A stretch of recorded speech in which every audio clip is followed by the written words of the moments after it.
Hola, buenos días. Nosotros vamos a presentar el artículo titulado Predicción de funciones enzimáticas detalladas e identificación de residuos que determinan la especificidad por Random Forest, que publicaron Agao y colaboradores en 2014. El equipo está conformado por Francisco de CIMAT y Juan Pablo por parte de Simvestab. Para iniciar, me gustaría recordar nuevamente el dogma central de la biología molecular, en el cual los genes son secuencias de DNA que se transcriben a RNA mensajero y por el proceso de traducción se origina una proteína. En este contexto, el RNA mensajero se une al ribosoma, el cual identifica la secuencia de nucleótidos en tripletes y de acuerdo al código genético comienza a unir aminoácidos y cuando el ribosoma encuentra la señal de stop, se desacopla y libera la cadena de aminoácidos, que ahora es una proteína. Los aminoácidos contenidos en la proteína se conocen como residuos de aminoácidos.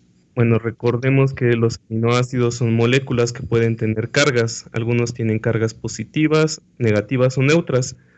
La proteína comúnmente sufrirá un arreglo a través de la maquinaria celular, que de acuerdo a las cargas de los residuos de aminoácidos y a las interacciones que pueden hacer entre ellos, formarán estructuras tridimensionales más complejas. Este proceso se conoce como plegamiento y con lo cual una proteína tendrá una estructura muy particular y definida. Las proteínas pueden tener estructuras primaria, secundaria, terciaria o cuaternaria, dependiendo de la complejidad de la organización de los residuos de aminoácidos. Y para identificar los residuos de aminoácidos en una proteína se enumeran de acuerdo a la posición que ocupan. Por ejemplo, metionina 1, aspartato 50 o asparagina 162. Específicamente para las proteínas se dice que su función está asociada a su estructura, por lo tanto forma es función. Algunas de las funciones de las proteínas son de defensa, hormonas y en particular las que participan en catálisis, que son las enzimas. Las enzimas son catalizadores biológicos, utilizan un sustrato y a través de reacciones químicas van a transformar el sustrato a un producto. Para ello, las enzimas tienen un sitio activo, que es la parte de la enzima que reconoce al sustrato y se unen en un complejo enzima-sustrato, donde ocurre la catálisis y se transforma el sustrato en producto, ahora formándose un complejo enzima-producto que posteriormente se separan, liberando el sustrato y la enzima puede volver a participar en una reacción de catálisis. Las enzimas realizan la tarea fundamental de disminuir la energía de activación, que es la cantidad de energía que se debe de agregar en una reacción química para transformar el sustrato en un producto. Pero ¿cómo logra esto la enzima? Recordemos que en las proteínas forma es función y específicamente para las enzimas, el plegamiento ayudará a que los residuos de aminoácidos que se encuentran en el sitio activo, así como la posición que tienen en el espacio tridimensional, le dan al sitio activo un tamaño, forma y comportamiento químico muy específico. Gracias a estos residuos de aminoácidos, el sitio activo de una enzima es apto para que se realice la reacción química al interactuar con el sustrato. La interacción de una enzima con el sustrato se describe como un modelo de llave-cerradura en la cual la enzima reconoce un sustrato en específico. Sin embargo, no siempre es así. Las enzimas pueden reconocer y catalizar la transformación de otros sustratos, lo que se conoce como promiscuidad enzimática. Las enzimas por lo general tienen terminación asa en sus nombres, por ejemplo, polimerasa, ligasa o alcohol deshidrogenasa. Y las enzimas se clasifican por el tipo de reacciones que catalizan, las cuales son de 6 tipos: oxidorreductasas, transferasas, hidrolasas, liasas, isomerasas y ligasas. Como ya vimos, los residuos de aminoácidos que se encuentran en el sitio activo son fundamentales para la catálisis, por lo tanto es importante identificar estos residuos de aminoácidos. Y mutaciones o cambios en estos residuos pueden traer la pérdida de la eficacia de la catálisis o la pérdida de la especificidad de la enzima por el sustrato. En el artículo se nombra a estos residuos como residuos determinantes de especificidad o SDRs, y en el artículo los clasifican como 3 tipos: residuos del sitio activo, ASRs, residuos de unión a ligando, LBRs, o residuos conservados, CSRs. Y tradicionalmente se identifican los SDRs a través de mutaciones en las enzimas, es decir, se cambian o eliminan estos SDRs, y para hacerlo se debe de conocer la secuencia de DNA que codifica para una enzima, y por lo tanto se conocen la secuencia de aminoácidos, y ya se tienen algunos aminoácidos identificados que podrían participar en la catálisis. En el sitio activo, al modificar la secuencia del DNA en la traducción, se añade un aminoácido diferente al original, y el cual puede tener propiedades distintas al que se está cambiando. Por ejemplo, se puede cambiar de un aminoácido con carga positiva a un aminoácido con carga negativa. En la figura se observa que originalmente se tenían unos residuos de aminoácidos con forma de cuadrado, se mutaron y ahora tienen forma de estrella. Con este cambio no se tendrá una interacción adecuada con el sustrato, y por consiguiente habrá una disminución en la catálisis, o incluso se puede perder la función por completo. Sin embargo, una enzima que contenga, por ejemplo, 500 residuos de aminoácidos, realizar mutaciones de cada uno pues puede tomar mucho tiempo y dinero, al igual que los estudios para conocer la estructura de las enzimas, que se realizan a través de cristalografía, para lo cual se requiere una cantidad muy grande de enzima para cristalizarla y a través de rayos X determinar su estructura. Para las enzimas que se han estudiado y determinado su estructura y función, se tienen bases de datos. En especial en el artículo se mencionan 2 bases de las que obtuvieron la información para su estudio, que son UniProt, donde se tienen caracterizadas varias enzimas, y CAT, en la cual se tienen predicciones de las estructuras tridimensionales a partir de estudios cristalográficos. La información que se ha observado a través de la estructura y función permite clasificar a las enzimas en superfamilias, que contendrán a las enzimas que comparten una historia evolutiva en común.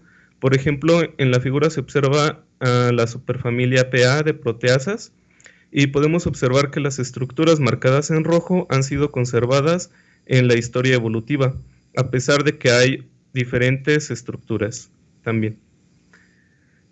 Y para tener un mejor orden en la caracterización de enzimas, se identifican a través de un número conocido como Enzyme Commission Number, el cual es un esquema de clasificación basado en la reacción química que la enzima cataliza, y se compone de las letras S, seguido de 4 números separados por un punto. El primer dígito indica el tipo de reacción y va del 1 al 6. El segundo indica la subclase, que es definido por el tipo de enlace químico sobre el cual actúa la enzima.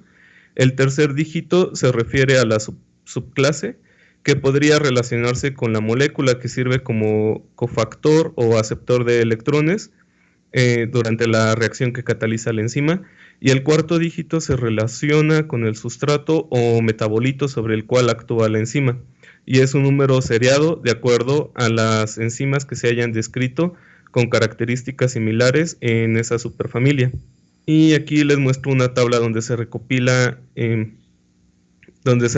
diferentes enzimas identificadas con el EC number, y una liga donde pueden ingresar para conocer más sobre las enzimas a las que se conocen los 4 dígitos de este número. A través de Random Forest ha sido un algoritmo utilizado para la predicción del primer y segundo posición del EC number, y bajo este contexto el objetivo que tienen en el artículo es desarrollar una herramienta que a través de Random Forest permita determinar hasta la 4ª posición del EC number para una enzima desconocida o nueva, y también obtener los SDRs putativos en cada superfamilia. La herramienta que desarrollaron la nombraron EFPRF por sus siglas en inglés, y para ello se basaron en la clasificación de los dominios de la base de datos CAT, y crearon un dataset con enzimas encontradas en UniProt, seleccionando las que tienen los 4 dígitos del EC number y asignando una estructura con las superfamilias homólogas en CAT. Para cada superfamilia fueron construidos predictores por Random Forest, tomando en cuenta las similitudes de la secuencia completa y las similitudes de los sitios activos, de los sitios de unión a ligando y de los sitios conservados como atributos de entrada. Mencionan que construyeron predictores para 1121 enzimas que pudieron distribuir en 306 superfamilias CAT, dependiendo de la predicción de la estructura de los dominios de las enzimas que tomaron en cuenta para el estudio. Sobre esta metodología, pues se nos explicará más adelante. Para probar la funcionalidad del predictor, en el artículo mencionan que realizaron pruebas de superfamilias, por ejemplo, la superfamilia de aldolasas clase 1, que tiene una gran variedad de enzimas, que incluye enzimas que la primera posición del EC number puede ir del 1 al 6, y esta superfamilia conserva una estructura característica de Tim Barrell, que consiste en 8 hélices alfa paralelas a 8 láminas beta que forman el barril, como se observa en la figura. Para la enzima identificada con el S2.4.2.19, es una enzima que tiene un sustrato, que el sustrato tiene un grupo fosfato. El predictor identificó al residuo alanina 268 como un residuo determinante de especificidad, y se sabe que este residuo de aminoácido es característico del motivo de unión al fosfato. Las enzimas S5.3.1.16 y S5.3.1.24, ambas enzimas reconocen a sustratos que contengan una ribosa 5-fosfato. Para estas enzimas, para la S5.3.1.16, el predictor identificó el aspartato 8, que es su único residuo catalítico. Sin embargo, para la enzima S5.3.1.24, el residuo catalítico, que es la cisteína 7, no fue seleccionado por el predictor, y en el artículo pues mencionan que es por razones no identificadas.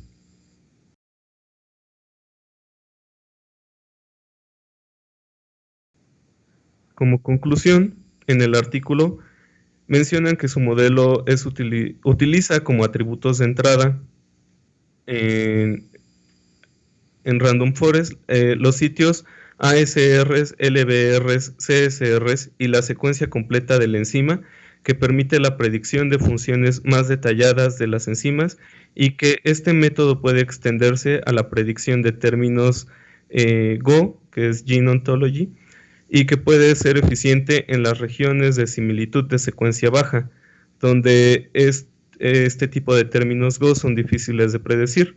Gene Ontology solamente es una base de datos que es la más grande, donde se obtiene información de las funciones de genes, comparando pues con genes que ya se conoce su función. Y bueno, eso sería todo de mi parte. Muchas gracias por su atención.